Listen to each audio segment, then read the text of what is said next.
से इंसान बन गए। और जब इंसान बन गए तो हमारे दिमाग जो है वो चलने लगा। और चलने का दो तरीका होता है। मैं जैसे आप यहां पर आया तो मैं दो तरीके से सोच सकता हूं। हमने कहा शाहपुर में आया और शाहपुर में इतने लोग हैं, अभी 100-100 रुपए देंगे तो 2-3 हजार तो हो ही जाएगा। एक तरीका तो ये हो गया। और दूसरा तरीका ये हो गया कि नहीं, हम वास्तव में इनका विकास चाहते हैं और ये रुपया दें ना दें, जब हम एक फैमिलियर एनवायरनमेंट की बात करेंगे और हमारा आपका रिश्ता बनेगा, तो मैं तो आज 100 रुपए मांग रहा हूं तो आप सोच रहे हैं कल 3,000 भी खर्च करेंगे हमारे लिए। करेंगे नहीं करेंगे भाई? अगर आपको लग गया कि नहीं RP Maurya is the right person, तो अगर कहीं इमरजेंसी पड़ गई तो वैसे तो बुलाऊंगा तो आपके पास टाइम नहीं रहेगा। खेत में जा रहे हो और बाजरा काटने जा रहे हो, ये करने जा रहे हो, वो करने जा रहे हो। अभी आपको सूचना मिल जाएगा आरपी मौर्य यहीं कहीं फंस गया बदायूं में, उसको निकालना है, 5 लाख की जरूरत है। तो मैं तो कह रहा हूं भैया कि आप जो गिरवी रखी चीजें हैं वो भी बेचना शुरू कर दोगे। करोगे नहीं करोगे? भाई अपने भाई के लिए हर कोई लड़ता नहीं लड़ता है। तो अगर आपने अपना भाई मुझे मान लिया तो लड़ना तो जायज है। लेकिन मेरा मतलब है कि हम अच्छे और ईमानदार हैं तभी आप ये काम करोगे। और चोर और बेईमानी का काम करेंगे, देखो आप मेरे सामने भले मत बोलो, लेकिन ये सबको पता होता है साला ये चोर है। पता होता नहीं होता है? इतना तो आकलन हो ही जाता है ना। अब मोदी कितना भी प्रशंसा कर ले अपनी कि मैं यूं कर दूंगा वो कर दूंगा, गली गली में जहां देखो वहां पे गाली मिलती है नहीं मिलती है। अब एक गांव में बैठा था, कौन सा गांव था, एक बंदा आया खूब गाली दिया। मैं मेरे से बोला कि आप मोदी के सपोर्टर हो, और मैं गलती से बोला नहीं, मैं बोलने वाला था।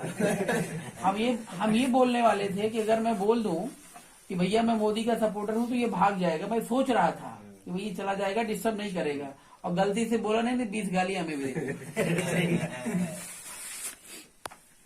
तो मेरा ये कहने का मतलब, अगर मैं भारत देश का प्रधानमंत्री हूं, भारत देश का मुख्यमंत्री हूं, तो इतना हमें आकलन होना चाहिए कि हमारी जिम्मेदारी क्या है। ठीक है ना? अब मैं आपको बताता हूं, जैसे भारत देश की मैं बात कर रहा हूं, पहले में मैं डिस्कस कर चुका हूं। तो हम लोग जनरली बोलते क्या, भारत माता की जय, ये बोलते हैं ना। तो ये बताओ भारत माता कौन है? देखा आपने कहीं? कहाँ है भारत माता? अच्छा चलो नहीं देखा। ये तो हम जानते हैं कि हम भारत माता की संतान हैं, है कि नहीं है? ये तो मानते हो ना। तो माता जी को तो नहीं देखा, लेकिन संतान तो हमारे सामने बैठे हैं। अच्छा, हम ही लोग अगर खुश रहेंगे, अगर आप लोग खुश हैं तो हमारे माता पिता भी तो खुश रहेंगे। भाई बेटा अगर बढ़िया अच्छा पैसा कमा रहा है, सुखी और संपन्न है, तो माता पिता बिना खाए सुखी संपन्न रहते हैं, रहते नहीं रहते? तो भारत माता तो खुशहाल है। अच्छा, हम लोग दिन भर दुखी हैं, पुलिस वाला कहता है भाग भोसड़ी का यहाँ से, बोलता नहीं बोलता है? तो फिर भारत माता को गाली दे रहा है नहीं दे रहा है? बोलो, सोचो जरा एक बार। हम कहीं जा रहे हैं और कोई अत्याचार शोषण मेरे साथ हो रहा है तो भारत माता के साथ नहीं हो रहा है। कोई घूस मांग रहा है हमारे से, तो तू भारत माता के बेटे से घूस ले रहा है, और तू भी भारत माता का बेटा है। सोची जरा, मतलब वो बंदा जय हिंद बोलता है पुलिस वाला, और भारत माता की जय बोलता है। वही नरेंद्र मोदी भारत माता की जय बोलता है, योगी आदित्यनाथ भारत माता की जय बोलता है, लेकिन काम सारा भारत माता के खिलाफ होता है। अब सोचिए जरा कितनी बड़ी गद्दारी है? तो मेरा यही कहने का मतलब था कि हमारा दिमाग दो तरीके से विकसित हुआ। एक तो ये कि मैं यहां पर आया सभी लोगों को खा जाऊं, शोषण कर लूं सबका, और शोषण करने के लिए हमें झूठ बोलना पड़ेगा, हमें आपको डराना पड़ेगा, आपको धमकाना पड़ेगा। अगर हम आपको डराएंगे और धमकाएंगे, ऐसे नहीं मानोगे, ध्यान रखिएगा। आप सोचो मैंने बोला मैं नेता बन गया, ठीक है ना, तो आप सोचो यार हम भी तो नेता बन जाए, ये कौन से आरपी मौर्य हैं, अब कौन सा बड़ी 30 मार खाए, गाड़ी ले लें और 4 लोग इकट्ठा हो गए, चल पड़े नेता बनने के लिए। अरे हम भी ले लें भाई दादा जी।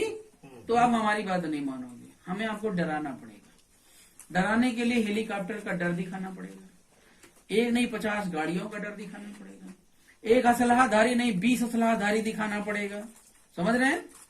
उसके बाद कोई और तमाम प्रकार की डर हो सकती है जो मैं आपके बीच में रखूं, और जब आप डर जाओगे तब आरपी मौर्य के सामने जो है बात ना करोगे, सीधे आओगे। अगर मैं आपसे पूछूंगा तो डर डर के बात करोगे। और यहाँ पे जो दादाजी है ना, दादाजी, छोटे की तो बात छोड़ दो, दादाजी भी मेरा पैर छुएंगे।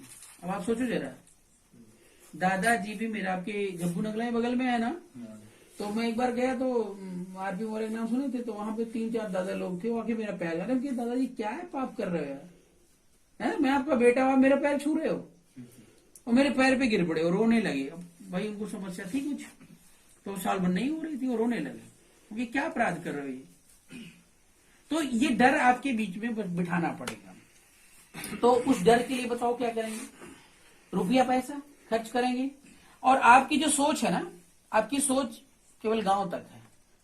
अब सोचो आरपी मौर्य तो दिल्ली से आया है, बहुत बड़ी तोफ है, और पृथ्वी पर नहीं पैदा हुआ, सीधे चांद से आया, सूरज से आया, ऐसा आपको लगेगा। वैसे अगर मैं पूछूं कि बजरंग बली का जन्म कहाँ हुआ था, कैसे हुआ था, तो अभी चांद सूरज नजर आएगा आपको? बोलो, गलत बोल रहा हूं? आपको नहीं पता है बजरंग बली का क्या इतिहास, लेकिन आप जानते, मानते हो, डरते भी हो। डरते नहीं डरते हो? और जो भगवान से नहीं डरता उसको समाज अपने आप गाली देकर डरा देता। अरे अरे भगवान से क्यों डर रहा है, अरे इसका तो मर जाएगा, इसका बेटा बेटी सब मर जाएंगे। आज जो लक्ष्य आया, हाँ, थोड़ी देर बाद मतलब समझ रहे ना, अरे भगवान से नहीं डर रहा है। अरे भैया देखो, भगवान है या नहीं है, सबसे पहले एक बात को समझिए। इस देश की समस्या जो है ना, मैं आपको एकदम क्लियर बता रहा हूं, वोट की राजनीति नहीं कर रहा हूं, क्योंकि वोट में क्या होता है, सबको खुश रखना है, और मर जाए हमसे क्या लेना देना, हमें वोट चाहिए। नेता ये करता है। हमें सामाजिक बदलाव के साथ साथ राजनीतिक बदलाव चाहिए, और इसलिए चाहिए, वो भी मैं आपको बताऊंगा। इस देश की सबसे बड़ी समस्या मोदी योगी नहीं है, इस देश की सबसे बड़ी समस्या भगवान है। अपना बेटा सुखी नहीं है, भगवान को सुखी रखने के चक्कर में लगे हैं। बहू को गाली दे रहे हैं, दुर्गा माता को खुश करने में लगे हैं। सासू माँ को लतिया रही है बहू, और दुर्गा माता को खुश रखने का प्रयास कर रही है। यही हो रहा है। माता पिता की पूजा कोई नहीं करता, लेकिन भगवान की पूजा डेली कर रहे हैं। अगर आपसे कहूं भैया 100 रुपए दे दो मेरे को, ये विधानसभा जीतना, और जीतने के बाद मैं आपके लिए यूनिवर्सिटी और कॉलेज बनवा दूंगा, तो अभी 4 बार आगे पीछे करके आप देखेंगे। लेकिन अभी मंदिर में चढ़ाना हो तो फिर आप अपने आधार पे नहीं चलते, आप मेरे आधार पे चलते हैं। किसी को बसीकरण यंत्र मंत्र बोला जाता है, जो बस में लोग कर लेते हैं, और जो कहते हैं वही करते चले जाते हैं। आपका दिमाग काम करना बंद कर देता है। आप अपने आप को बहुत छोटा समझ लेते हैं, और दूसरे को बहुत बड़ा समझ लेते हैं।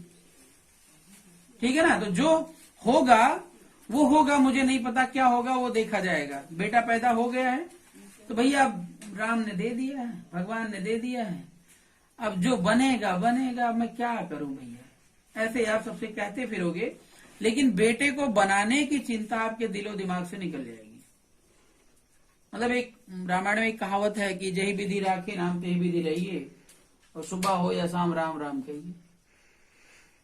तो कहिए राम राम, जही विधि राखे राम, जैसे राम रख रहे हैं वैसे रहिए, चिंता मत करिए आप। और उसी में एक बीच और ले आ गया संतोषम परम धनम। जब ऐसे ही बैठे थे तो राम कहाँ से ला गए? हाँ, तो एक और चीज आ गया कि संतोषम परम धनम।